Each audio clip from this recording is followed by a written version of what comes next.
오늘 우리에게 주시는 하나님 말씀은 요한계시록 11장 1절부터 14절까지 말씀입니다. 요한계시록 11장 1절부터 14절까지 말씀,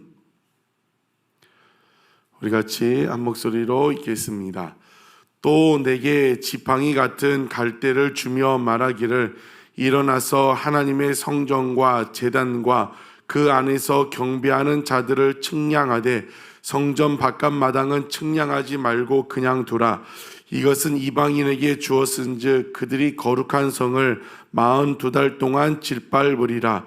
내가 나의 두 증인에게 권세를 주리니 그들이 굵은 배의 옷을 입고 1260일을 예언하리라. 그들은 이 땅에 주 앞에 서 있는 두 감람나무와 두 촛대니 만일 누구든지 그들을 해하고자 하면 그들의 입에서 불이 나와서 그들의 원수를 삼켜버릴 것이요, 누구든지 그들을 해하고자 하면 반드시 그와 같이 죽임을 당하리라. 그들이 권능을 가지고 하늘을 닫아 그 예언을 하는 날 동안 비가 오지 못하게 하고, 또 권능을 가지고 물을 피로 변하게 하고 아무 때든지 원하는 대로 여러 가지 재앙으로 땅을 치리로다. 그들이 그 증언을 마칠 때에 무적행으로부터 올라오는 짐승이 그들과 더불어 전쟁을 일으켜 그들을 이기고 그들을 죽일 터인즉 그들의 시체가 큰 성 길 곁에 있으리니 그 성은 영적으로 하면 소돔이라고도 하고 애굽이라고도 하니 곧 그들의 주께서 십자가에 못 박히신 곳이라. 백성들과 족속과 방언과 나라 중에서 사람들이 그 시체를 사흘 반 동안을 보며 무덤에 장사하지 못하게 하리로다. 이 두 선지자가 땅에 사는 자들을 괴롭게 한 고로 땅에 사는 자들이 그들의 죽음을 즐거워하고 기뻐하여 서로 예물을 보내리라 하더라. 3일 반 후에 하나님께로부터 생기가 그들 속에 들어가매 그들이 발로 일어서니 구경하는 자들이 크게 두려워하더라. 하늘로부터 큰 음성이 있어 이리로 올라오라 함을 그들이 듣고 구름을 타고 하늘로 올라가니 그들의 원수들도 구경하더라. 그때에 큰 지진이 나서 성 10분의 1이 무너지고 지진에 죽은 사람이 7천이라. 그 남은 자들이 두려워하여 영광을 하늘의 하나님께 돌리더라. 둘째와는 지나갔으니 보라, 셋째와가 속히 이르는도다. 아멘. 오늘 보면은 7번째 나팔 불기 전에 일어나는 일, 우리가 소위 말하는 7년 대환란, 그 일을 이야기를 하고 있습니다. 이것을 통해 말씀하는 것은 무엇이냐면 그 환란 가운데서도 하나님은 교회를 지키시고 보존한다. 그 환란 가운데도 교회는 복음을 전하는 사명이 있다는 것을 말씀해 주고 있습니다. 1절을 보면 또 내게 지팡이 같은 갈대를 주며 말하기를, 일어나서 하나님의 성전과 제단과 그 안에서 경배하는 자들을 측량하라고 합니다. 지팡이 같은 갈대는 무엇이냐면 측량자, 잴 수 있는 측량자를 이야기하는데 무엇을 재라고 했어요? 하나님의 성전, 제단, 그 안에서 경배하고 예배하는 자들을 측량. 왜 측량하라고 하냐면 성경의 다른 부분을 보면 무엇을 가지고 측량하라고 얘기할 때는 심판하고 조사하기 위해서 측량하지만 여기서 말하는 측량은 무엇이냐면 지키시고 보호하시려고 측량하는 것을 알 수가 있습니다. 그런데 성전을 측량하라고 했어요. 근데 성전은 AD 70년에 무너졌어요. 로마의 티투스 장군에 의해서 그 성전이 무너졌는데, 그러면 여기서 말하는 성전은 무엇입니까? 교회, 지금 교회를 이야기를 하고 있습니다. 성전의 제단, 성전, 예배하는 자들을 측량하라. 그런데 2절에 뭐라고 하냐면 성전 바깥 마당은 측량하지 말고 그냥 두라고 합니다. 일반적으로 성전에서 내소와 외소가 있어요. 성전 바깥마당은 이방인의 뜰이라고 했죠. 지금 측량한다는 것은 지키고 보호한다고 했습니다. 교회 안에 예배하는 자들은 지키는데 성전 바깥마당은 지키지 않는다는 것을 이야기를 하고 있어요. 이것은 무엇을 의미하냐면 성전 안에 예배한 자들은 입맞은 자들, 정말 신실한 참 그리스도인들, 참 성도를 이야기하고, 성전 바깥마당은 무엇이냐면 교회는 다니지만 진짜 성도가 아닌 사람들, 진짜 믿음 지키지 않는 사람들을 이야기를 합니다. 그런데 성전 안은 지키지만 성전 바깥마당은 어떻게 한다고 합니까? 이것은 이방인들에게 주었은즉 그들이 거룩한 성을 42달 동안 짓밟으리라 얘기합니다. 세상 이방 민족이 와서 42달 동안 짓밟는다는 것은 1년이 12달이죠. 이것은 3년 반을 이야기합니다. 3절에 나와 있는 1260일, 3년 반, 42달, 이제 뒤에 나오면 한때와 두때와 반때 다 같은 이야기를 하고 있습니다. 3년 반 동안 신실하지 않은 자들은, 그런 자들은 짓밟음을 당할 것이라고 이야기합니다. 그런 중에 3절, 내가 나의 두 증인에게 권세를 주리니 그들이 굵은 베옷을 입고 1260일을 예언하리라. 두 증인이 누구냐면 4절에 두 감람나무와 두 촛대라고 했어요. 계시록에서 말하는 촛대는 무엇이죠? 교회를 상징합니다. 그래서 두 증인은 무엇이냐면 교회를 이야기를 하고 있습니다. 교회에게 권세를 준다는 거죠. 어떤 권세를 줘요? 복음을 전하는 권세를 준다. 그들이 굵은 배 옷을 입고 1260일, 3년 반이나 2달, 그 42달이나 1260일이나 다 같은 기간을 이야기를 하고 있습니다. 두 증인에게 복음을 전하는 권세를 주는데 어떤 복음이에요? 굵은 베옷을 입었다는 것은 무엇입니까? 회개의 복음, 회개의 복음을 전한다는 것을 이야기를 하고 있습니다. 그 사명을 두 감람나무, 두 증인, 교회에게 주셨다고 이야기합니다. 그런데 그 사명만 준 것이 아니라 그 교회를 지키시는 하나님을 이야기하고 있습니다. 5절, 6절에 어떻게 지키십니까? 만일 누구든지 그들이 지금 뭐예요? 교회, 복음을 전하는 교회를 얘기합니다.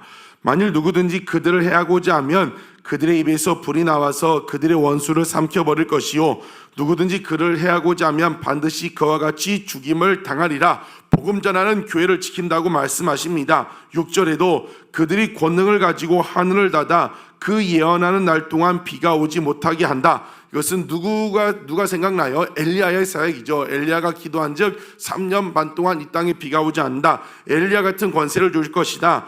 그리고 또 무엇입니까? 또 권능을 가지고 물을 피로 변하게 하고 아무 때든지 원하는 대로 여러 가지 재앙으로 땅을 치리라. 물을 피로 변하게 한 선지자가 누가 있었습니까? 모세.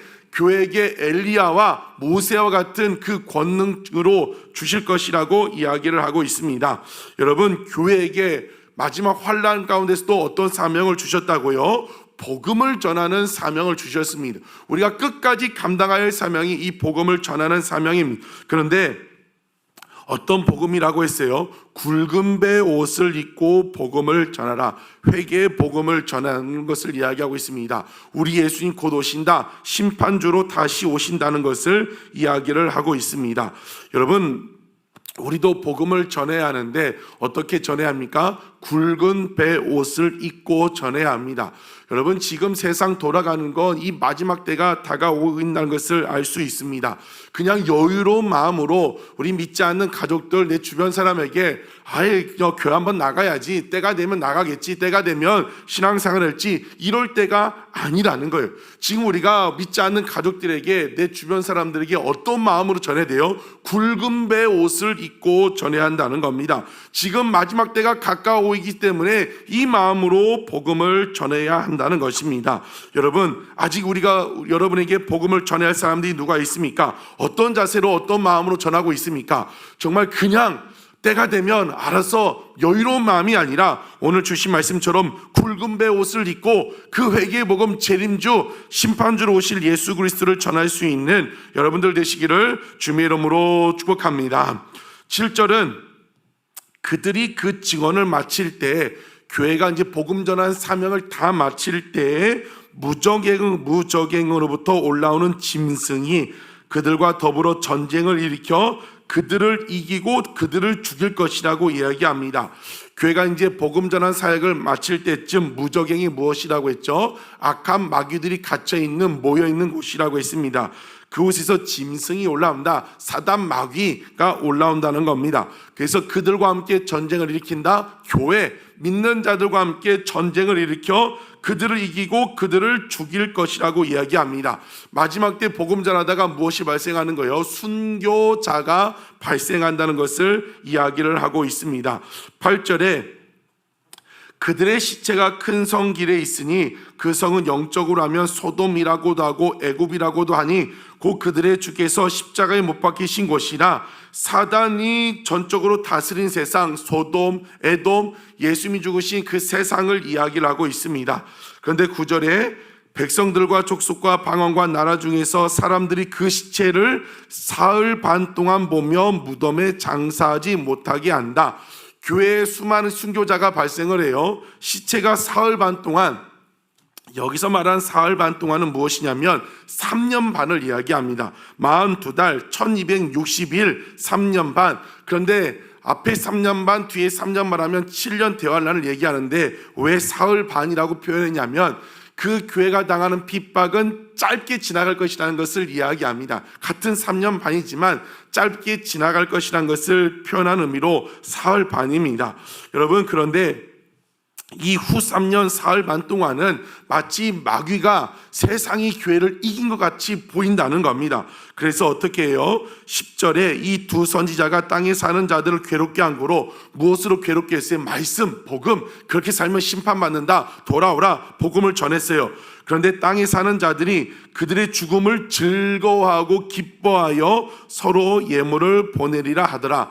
마지막 3년 반은 마치 세상이, 사단이 교회를 이긴 것 같아요. 서로 깔깔대고 웃고 거봐라, 안 된다, 이긴 것 같다고 이야기를 합니다. 그런데 어떻게 됩니까? 11절에 3일 반 후에 3년 반이 지난 다음에 하나님으로부터 생기가 그들 속에 들어가매 그들이 발로 일어서서 구경하는 자들이 크게 두려워하더라.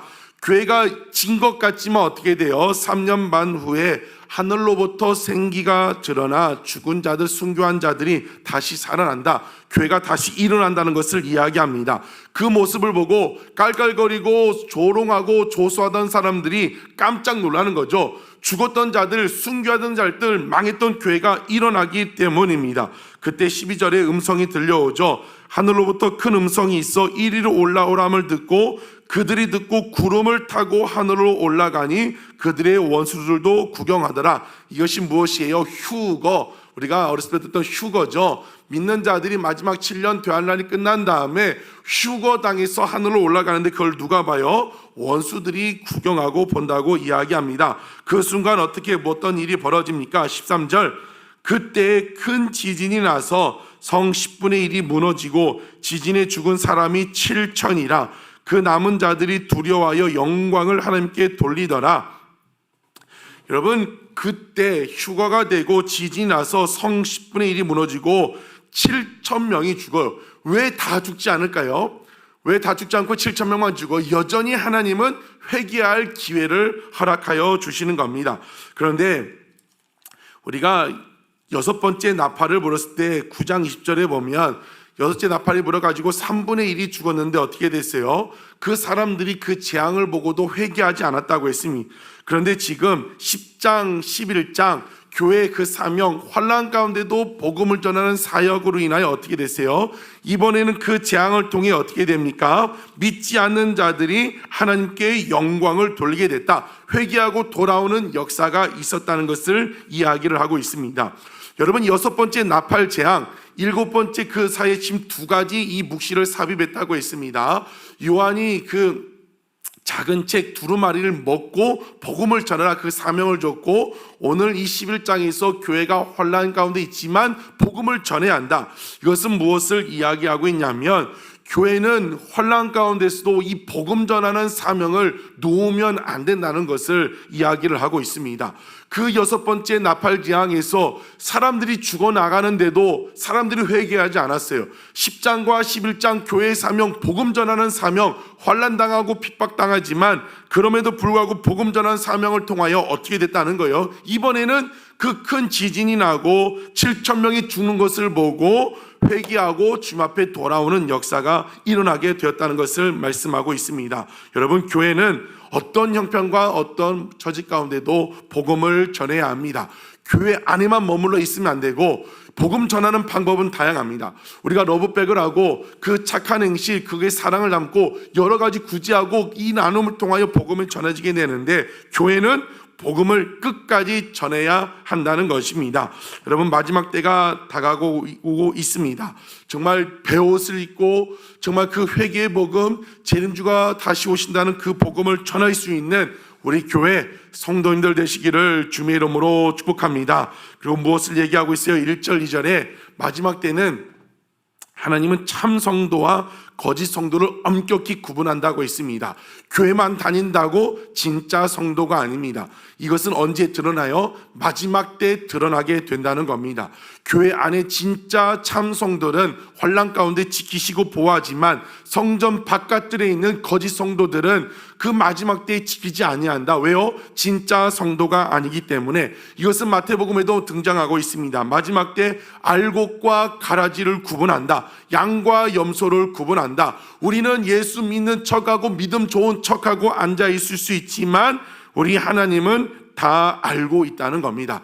여러분, 오늘도 우리의 모습을 돌아보기 원합니다.